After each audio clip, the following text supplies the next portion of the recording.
Hello biker ভাইয়েরা, কেমন আছেন?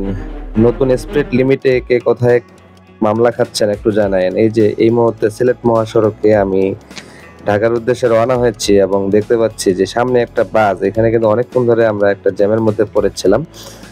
ওই যে সামনে একটা বাস দেখা যাচ্ছে, এই বাসটি এমনভাবে ওখানে দাঁড়িয়েছিল, সেই বাসটি যাচ্ছিল না, তার বাঁ পাশে আরেকটি বাস ছিল, যেই বাসটিকেও সে যেতে দিচ্ছিল না। তো অনেকক্ষণ ধরে দাঁড়িয়ে থাকতে থাকতে অবশেষে সে এইখান থেকে যখন যাত্রা শুরু করলো, তখন দেখতে পাচ্ছিলাম যে তাকে একটা প্রাইভেট কার কিন্তু ধরার জন্য চেষ্টা করতেছিল। তো তাৎক্ষণিকভাবে আমিও সামনের দিকে গেলাম, তখন খেয়াল করে দিলাম একটা বিটিভির একটি কাগজ লাগানো গাড়ি, এবং এই যে দেখতে পাচ্ছেন লিমন পরিবহনটি, যদি ঢাকা থেকে সিলেট যাতায়াত করে।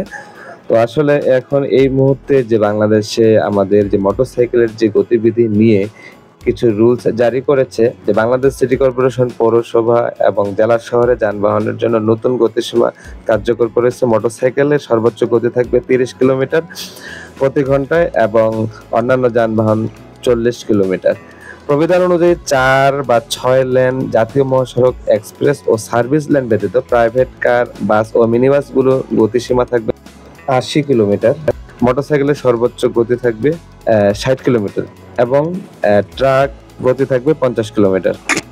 কিন্তু মোটরসাইকেলের যে গতিসীমাটা বেঁধে দিয়েছে, আসলে এই 150 সিসির যে মোটরসাইকেল, এই মোটরসাইকেলগুলো কিন্তু আসলে এই গতিসীমাগুলো মেইনটেইন করে চালানোও কিন্তু একটা দক্ষতার ব্যাপার হয়ে দাঁড়িয়েছে।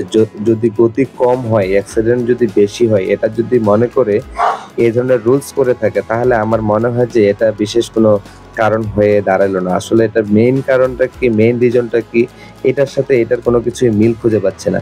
তো আসলে যারা ভিডিওটি দেখেছেন বা এই ব্যাপারে যারা অবগত আছেন, তো বাইকার ভাইদের অনুভূতিগুলো জানতে চাচ্ছিলাম।